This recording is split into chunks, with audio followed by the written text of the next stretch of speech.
I'm sure many of you have heard the claim. This is the video posted on September 9th by the Israeli leader in which he questions why Jewish settlements in the West Bank would be an obstacle to peace.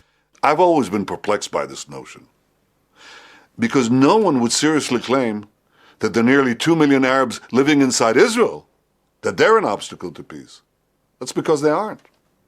On the contrary, Israel's diversity shows its openness and readiness for peace.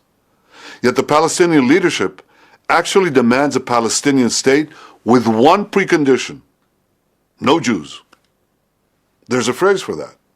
It's called ethnic cleansing. Excellencies, ladies and gentlemen. Reaction from the Secretary General was unambiguous.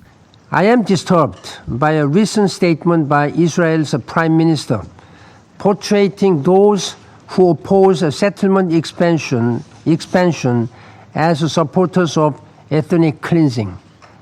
This is unacceptable and outrageous. Let me be absolutely clear.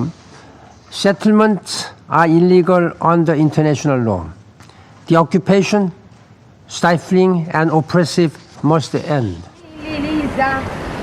Decades-long settlement policy has seen more than 500,000 Israelis resettled in Palestinian territory in what the international community believes to be diametrically opposed to the creation of a Palestinian state.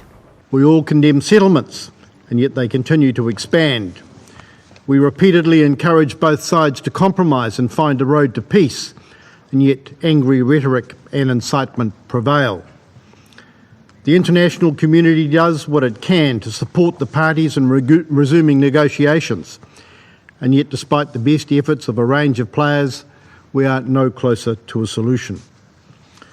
We all proclaim our firm commitment to the two-state solution as the only viable option, and yet this Council remains a spectator as the two-state solution erodes. Militants also continue to fire rockets into Israel from Gaza, while incitement against Israelis continues to undermine any hopes of a resumption of the peace process. New Zealand, as a non-permanent member of this council for almost 2 years, has valiantly tried and failed to move a product that could force parties back to negotiations.